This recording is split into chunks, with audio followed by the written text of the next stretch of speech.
ایک بات محرم کے عنوان سے گزشتہ 2 دن پہلے سامنے آ گئی۔ ہمارے ملک کی وزیر مملکت جو اقلیتی امور کی منتری ہیں محترمہ سمرتی ایرانی صاحبہ، انہوں نے ایک بیان دیا آج سے 3 دن پہلے کہ آندھرا پردیش کا جو وقف بورڈ ہے وہ قادیانیوں کو یہ نہیں کہہ سکتا کہ آپ اسلام سے خارج۔ وقف بورڈ کہے یا نہ کہے یہ الگ بات، اتنی ذمہ دار عہدے پر جو بندہ بیٹھا ہو، یہ جو خاتون بیٹھی ہیں جو اقلیت کی وزیر ہے، مائنورٹیز کی وزیر ہیں بھارت کے اندر، وہ قادیانیوں کے حق میں بیان دینے سے پہلے کیا یہ ضروری نہیں سمجھتی کہ یہ پتہ کر لیا جائے کہ یہ قادیانی جو اپنے آپ کو احمدی کہتے ہیں یہ ہے کس بلا کا نام، ہیں کون یہ؟ اور یہ یاد رکھیں آپ کے پاس کوئی ایسی طاقت نہیں ہے کہ آپ کسی کو اسلام میں داخل کر دیں یا خارج کر دیں۔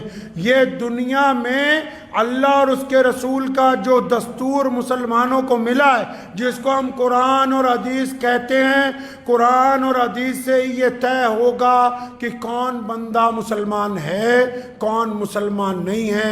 کوئی بھی حکومت ہمارے ذاتی قانون کے اندر ہمارے اندر کبھی بھی دخل نہیں دے سکتی، پہلی بات۔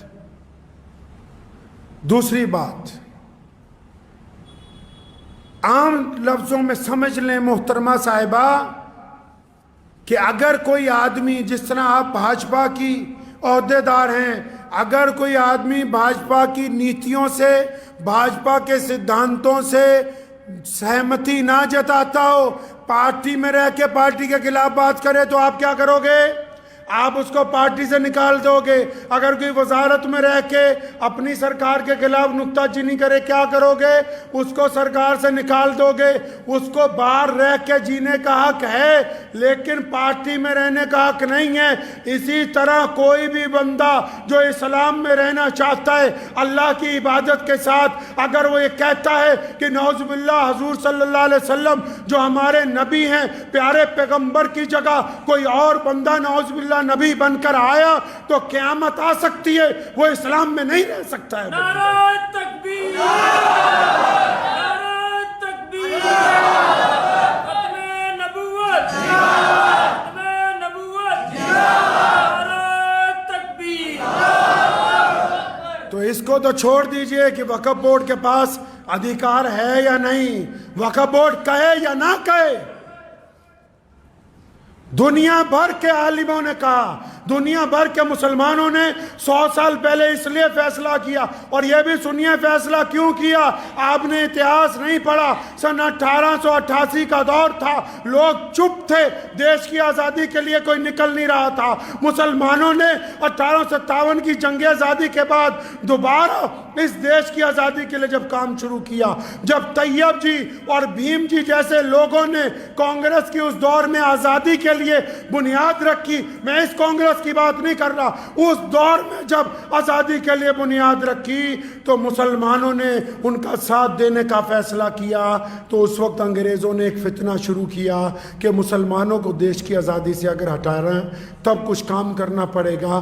تب انہوں نے مرزا غلام قادیانی کو کہا کہ تم جھوٹے نبی بن کے آؤ تاکہ مسلمان آزادی کی لڑائی سے ہٹ جائیں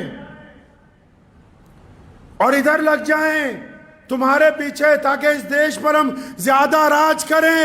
محترمہ صاحبہ، وزیر صاحبہ، آپ جن کی بات کرتی ہیں ان کا اتہاس اٹھائیں۔ انہوں نے اس دیش کی جنگ آزادی سے غداری کی ہے، ان کے خلاف پہلا فتویٰ اسی لیے آیا کیونکہ مرزا غلام قادیانی نے اعلان کیا کہ میں ملکہ الزبتھ کے ساتھ ہوں، کیونکہ جماعت احمدیہ نے اعلان کیا کہ ہم انگریز سرکار کے پرستار ہیں، اور یہاں تک کہا کہ ہم نے ان کے حق میں کتابیں لکھی، اشتہار شائع کیے کہ دیش کے مسلمان آزادی کی لڑائی کو چھوڑ کے انگریز سرکار کے ساتھ لگ جائیں۔